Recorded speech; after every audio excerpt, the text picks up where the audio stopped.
हरे कृष्णा। श्री प्रभुपाद की जय। आज हम एक प्रभुपाद जी के प्रवचन सुन रहे थे। प्रभुपाद जी बता रहे थे विशेष करके मनुष्य जीवन क्या का महत्व और कितना रेयर है, उसमें क्या करना उचित है और विशेष करके क्या तपस्या करना चाहिए, तपस्या को क्यों करना चाहिए। श्रील प्रभुपाद जी बता रहे थे कि ये मनुष्य जीवन बहुत ही रेयर है, बहुत महत्वपूर्ण है और हम लोग इस मनुष्य जीवन को प्रयोग करना चाहिए अपना एग्जिस्टेंस शुद्ध करने के लिए। हम लोग को to become free from bondage, हम लोग को बंधनों से मुक्त होने के लिए इस मनुष्य जीवन का उपयोग करना चाहिए। कोई व्यक्ति पूछेगा, अरे मेरे को कोई बंधन नहीं है, मैं तो फ्री हूँ, I am free, I have no bondage, I have no बंधन, तो आप क्यों ये मुझे बता रहे हैं। प्रभुपाद जी बताते हैं कि देखिए, जन्म, मृत्यु, बुढ़ापा, बीमारी, ये बंधन है और इस साइकिल में हम पड़े हुए हैं। ये जन्म खत्म होता है, मृत्यु आती है। जिसका जन्म हुआ है उसका मृत्यु अवश्य ही होगा। और जन्म और मृत्यु के बीच में दो चीज़ें, क्या? बुढ़ापा और बीमारी। और कोई चाहे ना चाहे ये चार चीज़ें आती हैं और इस चक्कर में पड़ा रहता है, इस साइकिल में पड़ा रहता है। अभी हम देख रहे थे, हमारे एक रिलेटिव बहुत बीमार है, तो उनकी पुत्री बोल रहे थे, हमारी सिस्टर, कि वो उनको बहुत कष्ट हो रहा है, बहुत पेन में है। तो ये बुढ़ापा है, बीमारी है, बहुत कष्टदायक होता है। जन्म अनेक कष्टदायक, मृत्यु भी कष्टदायक होता है। तो प्रभुपाद जी बोलते हैं हमको प्रयास करना चाहिए कि हम इस बंधन से मुक्त हो जाएं। प्रभुपाद जी बोलते हैं कहाँ वो डिपार्टमेंट है, कौन सा यूनिवर्सिटी है जो पढ़ाता है, कहाँ है वो साइंटिस्ट जो इसके ऊपर रिसर्च करें कि मृत्यु ना आए। वो लोग कोशिश करते हैं कि किसी तरीके से जन्म, थोड़ा सा उम्र को बढ़ा दिया जाए, लेकिन कोई रिसर्च नहीं कर रहा है आत्मा के ऊपर। प्रभुपाद जी MIT में गए और पूछे, आपके पास अलग अलग डिपार्टमेंट है, कौन सा डिपार्टमेंट है जो आत्मा के बारे में रिसर्च करते हैं? कोई डिपार्टमेंट नहीं। आज हम स्कूलों में देखते हैं लोगों को बहुत बहुत बुक पढ़ते हैं, लेकिन बेसिक आत्मा के ज्ञान के बारे में कोई बुक पढ़ाया नहीं जाता। जेलों में भागवत गीता पढ़ाई जाती है। कोई बोल रहा था, अरे जेल में पहले पढ़ा देते, स्कूल में तो जेल जाने की जरूरत नहीं पड़ती। तो भागवत गीता से वो ज्ञान मिलता है। तो हमको मनुष्य जीवन जो मिला है उसका प्रयोग करना चाहिए इन बंधनों से मुक्त होने के लिए। लोग अलग अलग प्लान बना रहे हैं, नया साल आ रहा है, क्रिसमस पे अरे इधर घूमने जाएंगे, उधर घूमने जाएंगे, नए साल पे वो करेंगे, बहुत सारे प्लान हैं, लेकिन इस जन्म मृत्यु से मुक्त होने के लिए कोई प्लान नहीं। प्रभुपाद जी एक कोट कर रहे थे कि एक बार विश्वामित्र दशरथ महाराज के पास आए, तो दशरथ महाराज उनसे पूछते हैं कि आप कैसे हैं, आप जो तपस्या कर रहे हैं इस जन्म मृत्यु से मुक्त होने के लिए कैसा चल रहा है। तो ये देखते हैं कि बड़े बड़े जो संत हैं, महात्मा हैं, तपस्या कर रहे हैं। किस लिए तपस्या कर रहे हैं? इस जन्म मृत्यु के चक्र से मुक्त होकर भगवान की भक्ति कर रहे हैं। लेकिन हम मूढ़ा, प्रभुपाद बोलते हैं हम मूढ़, हम भूल गए हैं क्या सफरिंग है। हम बोलते हैं हमको कोई दुख ही नहीं है, जन्म क्या दुख हुआ याद नहीं। हमारे एक बहुत ही अच्छे काउंसलर, शिक्षा गुरु हैं मुकुंद लीला, वो बताते थे कि जन्म में क्या कष्ट होते हैं। बोलते हैं यदि किसी व्यक्ति को सार्वजनिक शौचालय में उल्टा लटका दिया जाए, पैर ऊपर सर नीचे, और सार्वजनिक शौचालय के कीड़े उसको काटें, 1 दिन 2 दिन 9 महीने तक उसकी ऐसी अवस्था हो, उसको कैसा लगेगा? पैथेटिक। तो वैसे ही जब बच्चा माँ के घर में होता है उसकी हालत वैसे ही होती है, और उसका तो स्किन, त्वचा बहुत ही टेंडर होता है। तो अनेक कष्ट होता है जन्म के समय, मृत्यु के समय। तो लेकिन हम भूल गए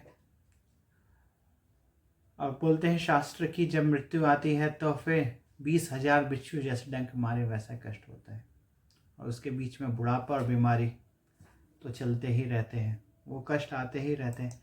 इसलिए ऋषभदेव बोलते हैं कि ये जो मनुष्य जीवन मिला है उसको कुत्ते बिल्लियों की तरह वेस्ट नहीं करना चाहिए इंद्र तृप्ति के लिए, उन सब प्लानों के लिए नहीं सोचना चाहिए। रादर देन कैसे हम तपस्या करें।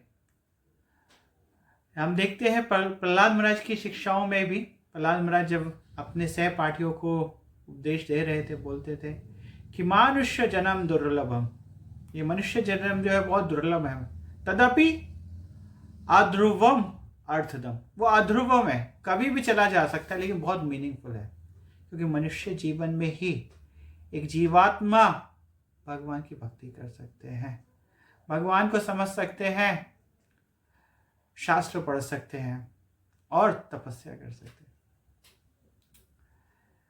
तो ये मनुष्य जीवन बहुत ही रेयर है, और इस समय जहाँ है वो कलयुग है।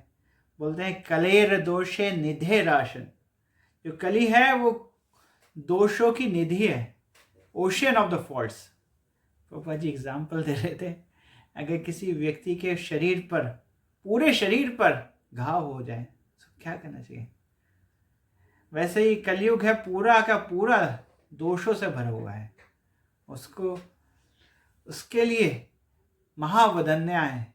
पतित पावन चैतन्य महाप्रभु ने बहुत ही सरल उपाय दिया है कि हरेर नाम कीर्तनम। कृष्णस बोलते हैं कि हमको भगवान का नाम करना चाहिए, भगवान का नाम करके हम अपने आप को शुद्ध कर सकते हैं, इस कली के प्रभाव से मुक्त हो सकते हैं, इस जन्म मृत्यु के चक्र से मुक्त हो सकते हैं। चैतन्य महाप्रभु बताते हैं कि हमको तपस्या करना चाहिए। कैसे तपस्या करना चाहिए, क्या तपस्या करना चाहिए? भगवान का नाम करना चाहिए। भगवान का नाम हम कैसे कर सकते हैं? जब हमारे भाव है तृणादपि सुनीचे ना, तरोरपि सहिष्णु ना, अमानी ना मान देना कीर्तन है सदा हरि। तृणादपि, जैसे कि एक तिन है, तृण एक बहुत ही, कोई व्यक्ति घास के तृण के ऊपर पैर रख के चला जाता है लेकिन वो प्रोटेस्ट नहीं करता, फिर से ऊपर हो जाता है। तो हमको एक तृण के समान हम्बल होना चाहिए, एक वृक्ष के समान सहनशील होना चाहिए। अगर कोई वृक्ष को काटे तब भी वृक्ष कोई प्रोटेस्ट नहीं करता, कोई उसके फल ले जाए प्रोटेस्ट नहीं करता है, दूसरों के कल्याण के लिए काम करता है। कोई वृक्ष के ऊपर पत्थर भी मारे तो वृक्ष फल दे देता है, कोई काटे तो उसका अपनी लकड़ी भी उसके उपयोग के लिए दे देता है। तो बोलते हैं कि कैसे हमको तृण के समान हम्बल, वृक्ष के समान सहनशील और अमानी ना मान देना, हमको दूसरों से मान की अपेक्षा नहीं करनी चाहिए। बोलते ये बहुत बड़ी बीमारी है, लोगों को लगता है कि मैं बहुत प्रेस्टिजियस हूँ, मैं बहुत ज़्यादा मान के योग्य हूँ, सब लोगों को मुझे मान देना चाहिए, कोई और मैं किसी को मान दूँ ना दूँ। लेकिन चैतन्य महाप्रभु बोलते हैं कि हमको सबको मान देना चाहिए, कोई मुझे मान दे या ना दे। इसलिए बोलते हैं कि हम इस्कॉन में सब एक दूसरे को प्रभु के से संबोधित करते हैं। क्यों? प्रभु मतलब कि आप मेरे मास्टर हैं, आप मेरे मालिक हैं, मैं आपका दास हूँ। क्यों है मालिक? क्योंकि आप भगवान के दास हैं, आप मेरे भगवान के दास हैं, इसलिए आप मेरे मालिक हैं। इसी भाव से हम सब भक्तों को प्रभु कहकर संबोधित करते हैं। तो चैतन्य महाप्रभु बोलते हैं कि हमको तृणादपि सुनीचिना, तरोरपि सहिष्णुना, अमानी न मानदीना, कीर्तन सदारी। इस भाव से हमको सदैव भगवान का नाम करना चाहिए और हमको कुछ पाप कार्य में लिप्त नहीं होना चाहिए। प्रभुपाद जी बोलते हैं 4 पाप कार्य से विशेष करके हमको बचना चाहिए। मांसाहार, किसी प्रकार का नशा, जुआ और अवैध संग, इन सब से बचना चाहिए। श्रील प्रभुपाद जी बोलते हैं कि अगर हम ये कर रहे हैं, कोई पाप नहीं कर रहे और एक हम्बल मूड में भगवान का नाम कर रहे हैं, तो बहुत ही जल्दी हम शुद्ध हो जाएंगे और इस मनुष्य जीवन को सफल बनाएंगे। प्रभुपाद जी फिर बोलते हैं कि तपस्या, यही तपस्या है। कोई बोले अरे हम भी तपस्या कर रहे हैं, हम भी दिन भर बहुत काम करते हैं। प्रभुपाद जी बोलते एक ठेला वाला दिन भर कठिन परिश्रम करता है, एक ठेला यहाँ से लेकर वहाँ जाता है, पर 500 रुपये के लिए दिन भर खटता है। बोले मैं भी तपस्या कर रहा हूँ, लेकिन वो भी क्या तपस्या है और ये भी तपस्या सेम है क्या? पापा जी बोलते हैं एक साइंटिस्ट जो बहुत ही ज्ञानी है, बहुत रिसर्च कर रहा है, बहुत कठिन परिश्रम कर रहा है, वो भी तपस्या करता है, लेकिन वो तपस्या और इस तपस्या में भेद है। ये तपो दिव्यम, ये दिव्य तपस्या है, ये भगवान से संबंधित है, भगवान के संबंध में है, ये आत्म साक्षात्कार के लिए है। हम प्रभुपाद जी बोलते हैं हमको शिला प्रभुपाद जी का जो बुक है उनको पढ़ना चाहिए।